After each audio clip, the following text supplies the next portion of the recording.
अहो मावशीने खूप सारा खाऊ दिलाय आणि सोबत दत्तात्रय काकांनी हे पत्रही दिले. वा वा वा. वाचा. हो. सौभाग्यवती सुलोचना ताई आणि राजमान्य राजश्री नारायण दादा यास शिरस साष्टांग नमस्कार. इकडील सर्व क्षेम काळजी नसावी. वा वा वा. आज रोजी चिरंजीव बाबूस पालगडला पाठवित आहोत. त्याचप्रमाणे हेच पत्री आमचे स्नेही राजमान्य राजश्री श्रीयुत रमाकांत भातखंडे यांची कन्या चिरंजीव सौभाग्य कांक्षिणी मालती भातखंडे हिचे स्थळ चिरंजीव बाबू सुचवित आहोत. वा वा वा वा बाबू.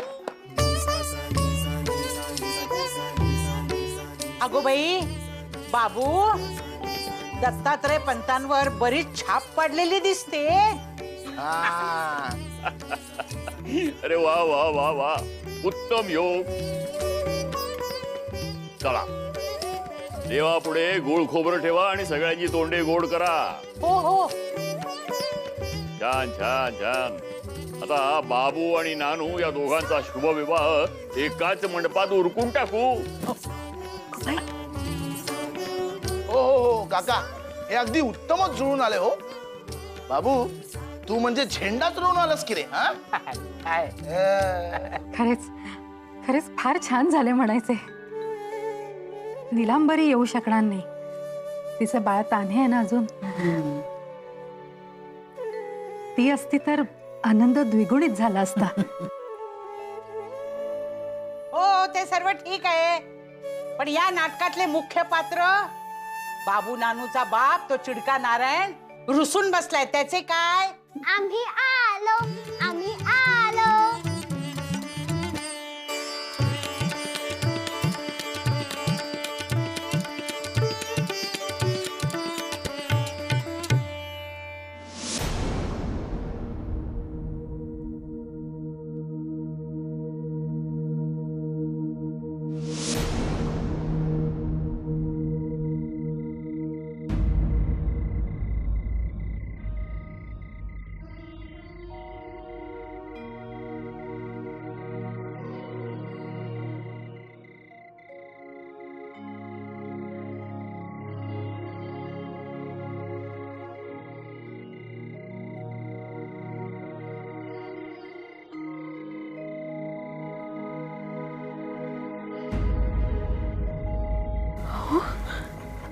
अहो आराम करा.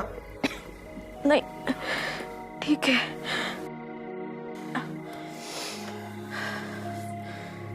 काही हवे का तुम्हाला? नाही नको. खर तर दरवेळी घरच्यांसाठी नाही तर स्वतःसाठीच काहीतरी मागायला आलोय. पण तुम्हाला काय हवंय? तुमच्या मनाला काय त्रास होतोय याचा कधी विचारच केला नाही. बापूंच्या बोलण्यात येऊन फक्त आणि फक्त त्रासच देत आलोय मी तुम्हाला.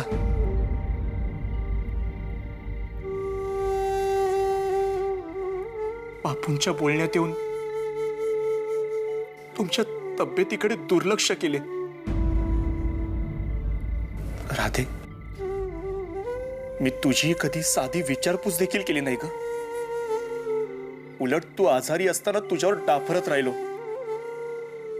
तुला काम करायला लावले.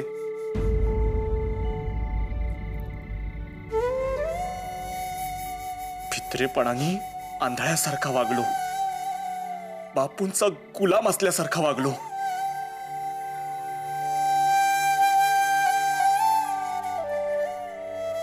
मी खूप चुकीचा वागत आलो. शक्य झालेस मला क्षमा.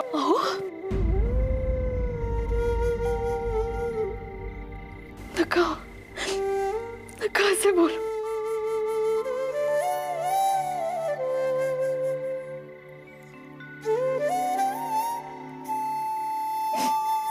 मला कळत होते हे तुमच्या मनाने नाही वागत आहात. पण आता वागेन. राधा, मी तुला शब्द देतो, बापूंनी आता कितीही विरोध केला तरी मी नर्मदा आणि आईला या गावात घेऊन येईन.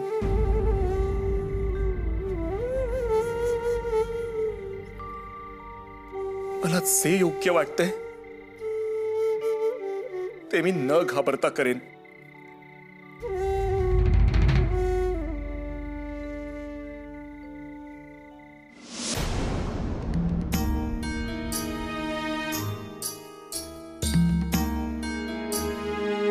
बापू बापू ओ व्याही या या या बसा.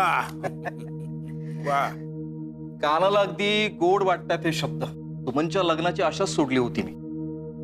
हे शब्द कानी पडतील असे वाटले नव्हते, पण शेवटी प्रारब्धाचा खेळ अजब म्हणायचा. अगदी खरे. हे लग्न चमत्कारिक परिस्थितीत ठरले की देण्या घेण्याची वगैरे बैठकच झाली नाही आपल्यात. म्हणून काही गोष्टी सांगाव्या असे मला वाटले. अहो बैठक नाही झाली तरी लग्नाचा खर्च वरदक्षिणा हे तुम्ही सगळं करालच. काय वेगळं बोलायला नको. ते तर आम्ही करूच. लग्न साधेपणाने घरच्या घरीच करायचे आहे. परंतु सुमन ही माझी एकुलती एक मुलगी. तेव्हा नारायण आणि सुमनचं लग्न झाल्यावर आमचंही सगळं त्यांचंच होईल. जसे दिगंबरने इकडच्या घराचे संपत्तीचे सारे अधिकार नारायणरावांना दिले तसेच. उत्तम. नारायणाची 2 घरे झाली बसल्या बसल्या. अरे नारायणा नारायणा नारायणा, अरे तुझे भाग्य उजाडले. नाही म्हणजे चांगली बायको गेली हे वाईट झाले, पण दुसरी गुणी बायको घरदार जमीन जुमल्यासह पदरात पडली. तीही काही खटाटोप न करता याला म्हणतात नशीब.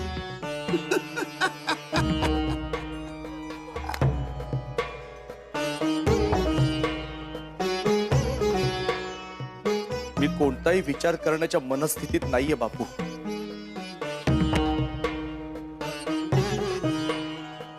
पण माझ्या लेकरांसाठी तुम्ही जे काही सांगताय ते मी करणार आहे आणि करेनच. पण माझी फक्त एक विनंती आहे. अरे अरे बोल बोल बोल, तू फक्त बोल. अरे सांगशील ते होईल, बोल. नर्मदेला आणि आईला पुन्हा घरी घेऊन या. काही गरज नाही. वाईट टाकलंय मी त्यांना. तोंडही बघायची नाहीत मला त्या अगोचर बायकांची. माझ्यासाठी मेलेत त्या. नावही घेऊ नकोस त्यांचं माझ्या समोर. काय झालंय? नर्मदा म्हणजे तुमची विधवा पुतणी ना? कुठली विधवा? सधवा झाली ती आता. आमच्याकडच्याच आश्रिताने पळवून नेले तिला आणि नवमतवाद्यांनी डोक्यावर घेऊन लग्न लावून दिले त्यांचे. आणि आमच्या वहिनी तर पहिल्यापासून क्रांतीचा झेंडा घेऊनच वावरणार आहे. मग काय विचारता? त्याही आता जाऊन राहिलेत लेकीकडे. राम म्हणावे तिकडेच. ठीक आहे, तुम्ही त्यांना जर घरी आणणार नसाल तर तुम्ही योजलेले माझे हे लग्न मी करणार नाही. आणि नाही याचा अर्थ नाही. नारायणा नारायणा नारायणा, मला आई हवी आहे आजी. महादेवा, आजी मला आई हवी आहे. मला तिची खूप आठवण येते. अरे येईल ती, तू रडू नकोस. तिला बोलव ना. येईल हो येईल. हे बघ, तुझ्या आवडीचे फोडणीचे वरण केले आहे. 4 घास खाऊन घे आणि निवांत झोप. मी उद्या उठेन तेव्हा आई आलेली असेल का? आता ते कसे सांगू मी बाळा? सांग ना, ती कधी येणार आहे? आता मी तरी काय सांगू? जळले 3-4 दिवसांचे काम. घबाड गोळा करायला म्हणून गेलेत. आता ते करून झाल्यावर कशाला थांबलेत तिथे देव जाणे. आज 13 दिवस झाले तरी अजून उगवले नाहीये. आता मी कसे सांगू कधी उगवणार ते? जेवून घे बरं आता, नाहीतर देईन एक ठेवून. काकू आजी थांब, मी भरवते त्याला. भरव, तूच भरव आणि तूच सांभाळ. ती राधा कशी काय सांभाळते तुम्हा मुलांना देव जाणे.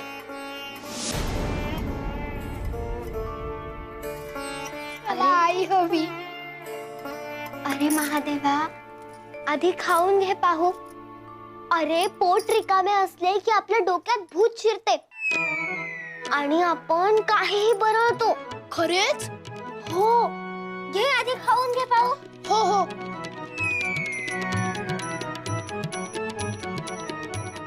पण बयोताई, आई कधी येणार ग? मलाही आठवण येते तिची. अरे पण आपण धीर सोडला तर कसे चालेल? ऐक माझे, आपले रडू, आपला हट्ट, आपला त्रागा, हे सगळे आपले आई वडीलच गोंद मानून घेतात. बाकीचे मग ते कितीही जवळचे असो तरीही त्यांना त्रासच होतो. तेव्हा हे ध्यानात ठेवून आपल्या रडण्याला, आपल्या तक्रारीला आवर घालावा. हो ताई, आले माझ्या लक्षात. मी ध्यानात ठेवीन. ते मी स्वतःच्या हातांनी जेवतो. शहाणा माझा महादेव. पण बयोताई, सखू आणि गणपत कुठे आहेत ग? ते कावेरी आजी जवळ जेवून झोपलेत. मी तुलाच शोधत आले. तू जेवलीस का ग? हो, मी जेवले कधीच. बरे, जेवून झालं की तू पण चल आमच्या घरी सानांकडे. नको, मी सुभद्रा काकू आजीच्या जवळ झोपतो. तीही एकटीच आहे. बरे, मी निघते. आजीला त्रास देऊ नकोस ना? हो हो, नाही देणार त्रास. हो, आले.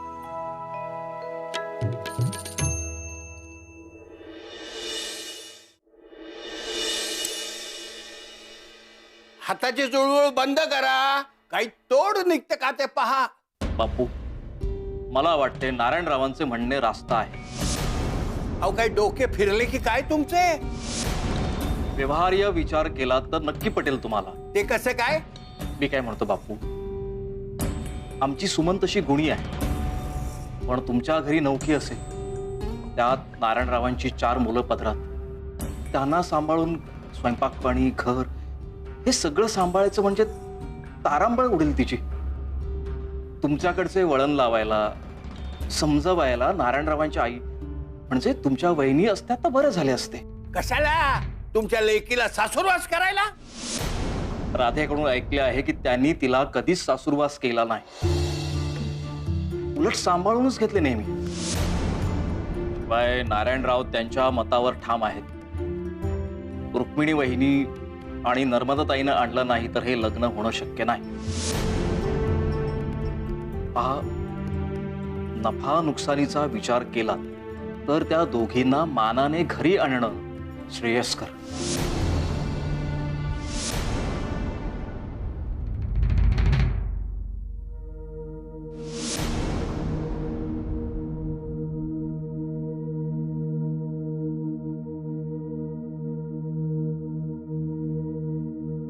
तुझी अट मान्य आहे. आणू त्या दोघींना घरी, पण हे लग्न व्हायलाच हवे. उद्या 12वे आहे. परवा इकडच्या गणपती मंदिरात विवाह उरकून घेऊ. त्यावेळी तुझी तक्रार नकोय. अट मान्य केली. तेव्हा आता लग्नाला तयार हो.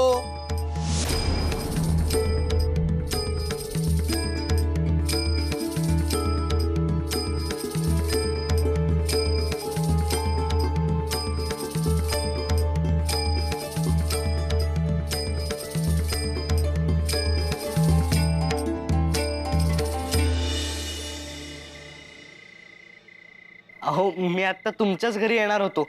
महादेव सापडला का? हो, महादेव तिकडच्या घरी होता.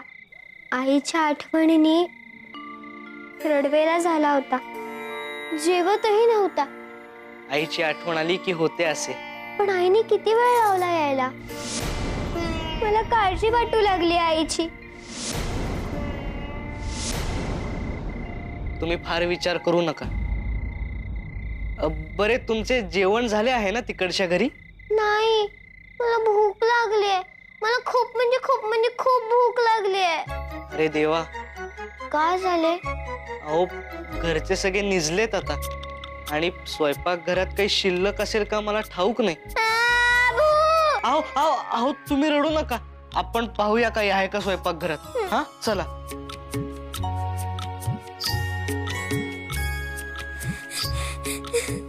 अरे देवा, भांडी तर घासून झालीत, फडतळ्यात मांडून पण झालीत, जेवण संपले बहुतेक.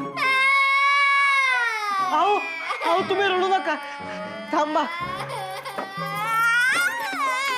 हा, हे बघा, या चिवडा आहे, चिवडा देऊ, चिवडा देऊ. अरे देवा. हा चकली आहे, चकली. चकली आवडते ना तुम्हाला? चकली. आहो रडू नका तुम्ही, आहो रडू नका. हा, मिरच्या. नाही नाही नाही, माफ करा, माफ करा. त्याच्यात काय? हा हे बघा, तुमचे आवडते लाडू आहेत मेथीचे. मला भूक लागली, मला वरण भात हवा. वरण भात संपला, साऱ्यांची जेवणे झाले कधीच. नाही, तुम्ही करून द्या. अहो नाही नाही, एवढी अवघड कामे नाही जमत मला. मी दिवसभर शेत नांगरू शकतो, पण हे नाही जमायचं हो मला. तुम्ही मागच्या वेळेस सांगितल्याप्रमाणे मी प्रयत्नही केला होता, पण मीच माझे तोंड काळे केले त्या नादात.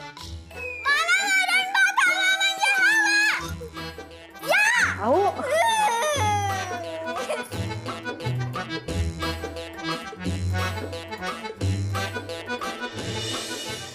अहो पण तुम्ही जेवणाच्या वेळेस का नाही आलात? मी महादेवला शोधत होते ना, त्याने मला विचारलं तू जेवलीस का? मी म्हणाले हो.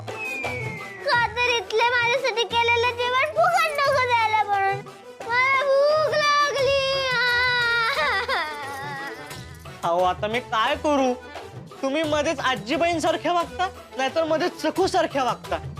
काय करू मी आता? तुम्ही वरण भात करा, मला भूक लागली. मला वरण भात हवा. अगं बाई, काय झालं? काय झालं रडायला? आजी, अगं यांना वरण भात हवाय आणि मला नाही करतायत. अरे करायला कशाला हवा? तो काय चुलीपाशी ठेवलाय. अरे बयो जेवणाच्या वेळेला आली नाही ना, म्हणून सुलोचनेनं काढून ठेवलाय ताटात. तो बघ झाकून ठेवलाय वरण भात. जा घेऊन ये, जा. जा लवकर. अरे जा लवकर. हो आणतोय. एवढं काय झालं रडायला? अगं त्याला काय पंख आहेत का? ते बघ आणलं, आणलं. हा हा घ्या. हा घ्या. घ्या नाही, तुम्ही तुमच्या हाताने भरवा. अहो नाही नाही, असे बायकोला भरवायचे नसते नवऱ्याने. ए कुणी सांगितलं तुला? सगळे नवरे भरवतात. भरव. पण मी नाही पाहिले कधी. शाणाच आहेस. सगळ्यांसमोर भरवतात का? भरव तिला. नाही, पण माझ्या नानांनी माझ्या आईला ना कधी भरवले, तिचे पाय चेपले ना तिच्या पायांना तेल लावून दिले, पण ओरडतात मात्र हमखास. तुम्ही पण असंच करणार का? अहो पण मी वागतो का असे? मग भरवा ना.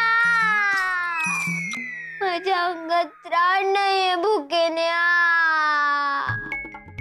अरे मेल्या लाजतोस काय? भरव ना तिला. बर बर, मी डोळे बंद करते, मग भरवशील ना? हा. अगं पण आजी. काय आजी नाही काही नाही. भरव मुकाट्याना. हा बघू काय झालं, भरवलं का?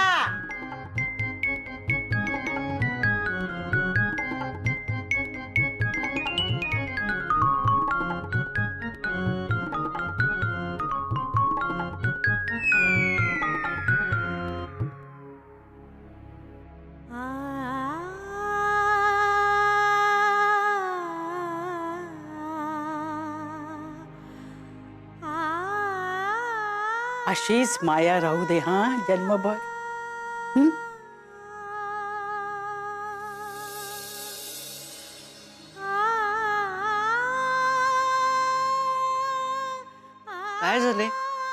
आईची आठवण आली. ये बाळा, ये माझ्याकडे ये.